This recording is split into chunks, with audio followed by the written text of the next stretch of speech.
മൂത്തമ്മാനോടും ഇളയമാനോടും മൂത്താപ്പനോടും ഇളയപ്പനോടൊക്കെ നല്ല ബന്ധം ഉണ്ടാവണം.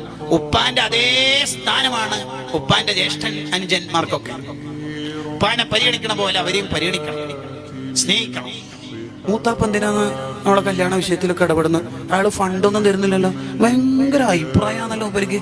ഇങ്ങനെയൊന്നും നമുക്ക് ഉണ്ടാവരുത്. നിന്റെ പിന്നെ കയ്യിലെ കൊണ്ടുകൊണ്ട് എന്ത് കാര്യം ഉണ്ടാവാനാ?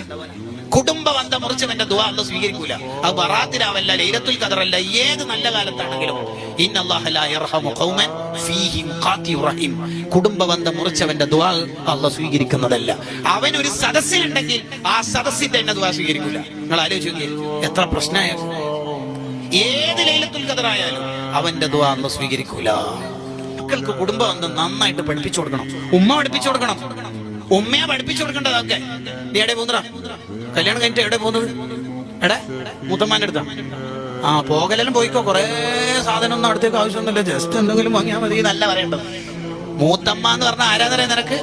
ഉമ്മ ആ പണ്ട് കാലത്ത് 2 കൊല്ലം അസുഖത്തിൽ കിടന്ന മരണത്തോട് മല്ലിട്ടൊരു രോഗിക്കറിയില്ലേ? ആ കാലത്ത് നിങ്ങളെ മുഴുവനും അരിച്ചെടുത്തത് മൂത്തമ്മയാണ്. ആ മൂത്തമ്മക്ക് ഇപ്പൊ പ്രായമായി, നമ്മളെ ഉമ്മാമ്മന്റെ സ്ഥാനത്താണ്. നീ നന്നായിട്ട് പരിഗണിക്കണം. എടാ, കുറച്ച് എന്തെങ്കിലും നല്ല ഹദിയല്ല മൂത്തമ്മക്ക് കൊടുക്കണം, അങ്ങനെ പറയുന്നത്.